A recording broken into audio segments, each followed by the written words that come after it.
Hello what's up guys, this is very early morning और आज हम खड़े हैं वाटरमेलन यानी तरबूज के खेत में। मैं आपको थोड़ी सी तरबूज के फार्मिंग के बारे में बताऊंगा। ये मेरा educational plus motivational plus pharmacy का जो ब्लॉग है। हम देख रहे हैं यहाँ पर बहुत सारे जो लोग हैं। ये आपको रॉ तरबूज में दिखाता हूँ, वाटरमेलन, और इसकी कैसे खेती की जाती है। आप अराउंड देख रहे हो, यहाँ पर चारों तरफ आप देख पा रहे हो। तो ये एक पॉन्ड के अराउंड ये खेत है, एक फील्ड है। क्योंकि तरबूज को हम वाटरमेलन कहते हैं, उसके पीछे का रीज़न ये है क्योंकि इसमें वाटर की जो क्वांटिटी होती है वो काफ़ी ज़्यादा होती है। 98 to 99% इसमें वाटर होता है।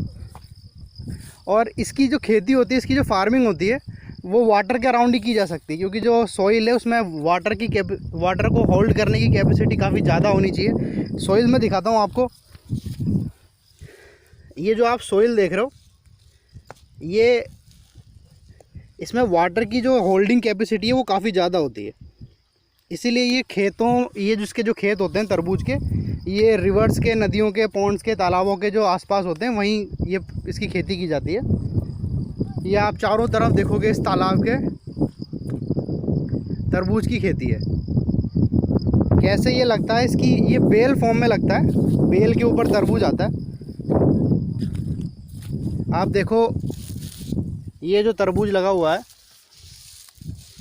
ये ऐसी इसकी रूट्स सॉइल के अंदर होती हैं और ये बेल है, यहाँ से ये जॉइंट होता है।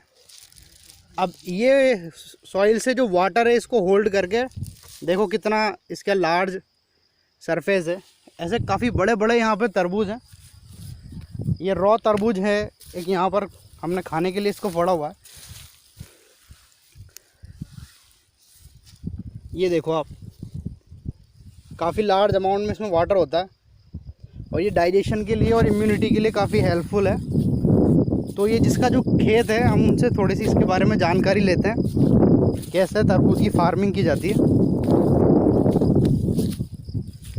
ये चारों तरफ आप जो देखोगे, ये तरबूज की खेती की जा रही है यहाँ पे। और ये जो आंटी हैं, काकी जी हमारी बैठी हुई हैं, इनका ये खेत है। तो हम इनसे थोड़ी सी इसके बारे में जानकारी लेंगे कि खेती कैसे की इन्होंने। हाँ, तो काकी जी कहाँ के हो आप? जेसमा का। ये एक जेसमा एक गांव है यहाँ पर पास में, वहाँ की है ये काकी जी। और इन्होंने इस तरबूज, ये पूरा जो फील्ड है इन्होंने लगाया है तरबूज। यहाँ पर देखो कितने अच्छे क्वालिटी के तरबूज उग रहे हैं, बड़े बड़े।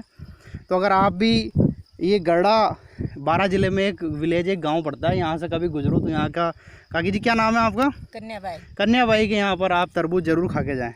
तो कैसे आपने शुरुआत की काकी जी, कैसे ये तरबूज की खेती की आपने? हमने 5,500 रुपया बीघो तो हमने मुनाफा वसूल ली। अच्छा। हाँ, आज 4 कूड़ कराया ट्रैक्टर का।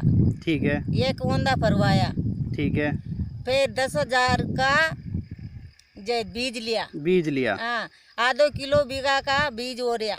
यानी ये काकी जी यहाँ पर कह रही हैं कि ये जो बीज हम सीड जो लेते हैं वो आधा किलो पर बीघा। हाँ। एक बीघा में, एक जो बीघा का एक एरिया होता है, क्षेत्रफल होता है, उसमें आधा किलो बीज बोया जाता है। तब जाकर ये तरबूज हम देख रहे हैं।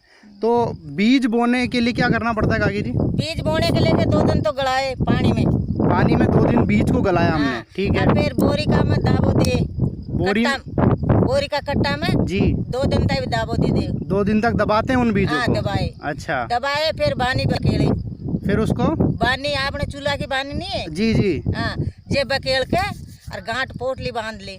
फिर यानी हम वो चूल्हे की राख होती है उसमें उसकी पोटली बांध देते हैं बीज। हाँ, बकेल के। जी जी। नहीं, फिर ओढ़ देता है जी ट्रैक्टर से। फिर उसको यहाँ पर जमीन में डालने की प्रोसेस होती है। हाँ। यानी काकी जी बता रही हैं कि जो आधा किलो बीज होता है उसको सबसे पहले क्या किया जाता है, उसको पानी में सुखाया जाता है। फिर पानी में सुखाने के बाद, भिगोने के बाद उसको हम क्या करते हैं, जो चूल्हे की जो राख होती है, राख हम इसको बोलते हैं अर्श, यानी जो लकड़ी या लकड़ी जलने के बाद जो राख बनती है, उसमें उसको डालकर एक पोटली में रखा जाता है। ठीक है। एक रात और एक दिन ये इसकी प्रोसेसिंग होती है। इसका कोई साइंटिफिक रीज़न होगा, आई थिंक ये इसको क्लीन करने के लिए या एंटीबायोटिक इसकी प्रॉपर्टी को बढ़ाने के लिए ये चीज़ें होती होंगी। ठीक है। फिर उसके बाद इन्होंने क्या किया, इन्होंने इसको ट्रैक्टर से इसको हो रहा है। ठीक है। ये सॉइल को इन्होंने क्या किया, अंदर से ट्रैक्टर से, यहाँ पर आप देखोगे तो ट्रैक्टर से इसको बाहर निकालते हैं, ओरना जिसको हम देसी भाषा में बोलते हैं। फिर इन्होंने यहाँ पर बीज को बोया है। कितना टाइम लगता है आंटी इसको बेल बनने में? बेल बनने में 8 दिन में कट जाए, महीना भर में बेल चालू हो जाए। महीने भर में, यानी 1 मंथ के अराउंड 1 महीने में यहाँ से बेल चालू हो जाती है। बेल चालू, ये बीज सॉइल में बेल का पहले ये चूल्हे की बानी नहीं है कि? हाँ, ये पेड़ पे पटके।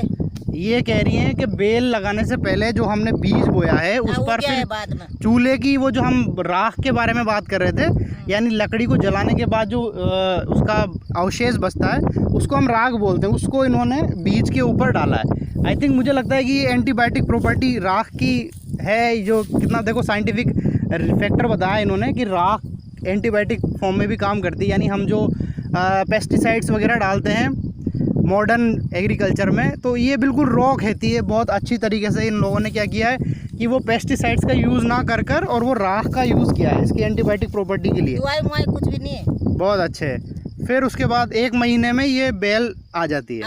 बेल ले आ जाएगी नहीं, जिसके बाद में बानी नहीं पटके। फिर अगर बेल आ जाती है तो ये बोल रही हैं कि उसके बाद में हमको वो राख जो है वो नहीं पटकना है।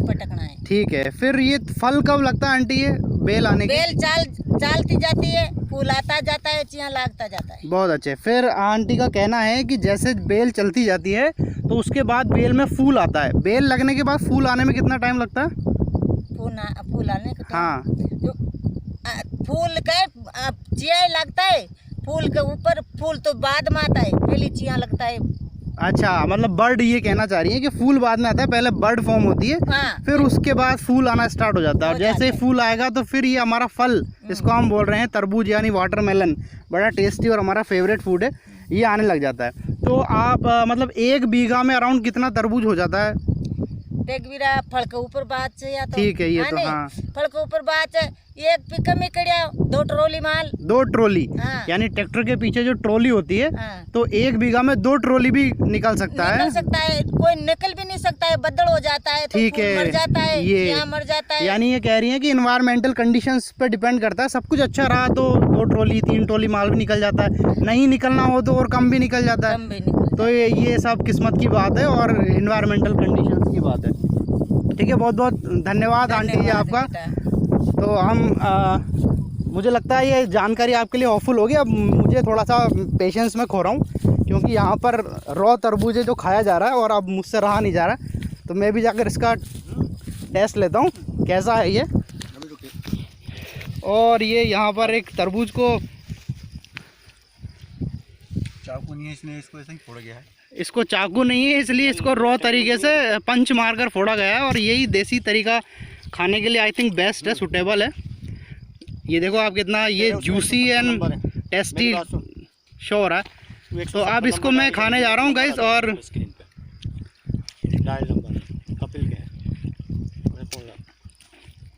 इसकी क्वालिटी बहुत अच्छी है, ये बहुत डिलीशियस है और बहुत जूसी और बहुत हेल्पफुल है इम्यूनिटी के लिए, और इम्यूनिटी के लिए, स्किन को ग्लोइंग बनाने के लिए और डाइजेशन इम्प्रूवमेंट के लिए, वेट लॉस के लिए वाटरमेलन बहुत यूज़फुल है। तो मुझे लगता है ये वीडियो आपके लिए यूज़फुल होगी। तो अगर आपको पसंद आई तो आप इसको लाइक करें, शेयर करें, सब्सक्राइब करें हमारे चैनल को।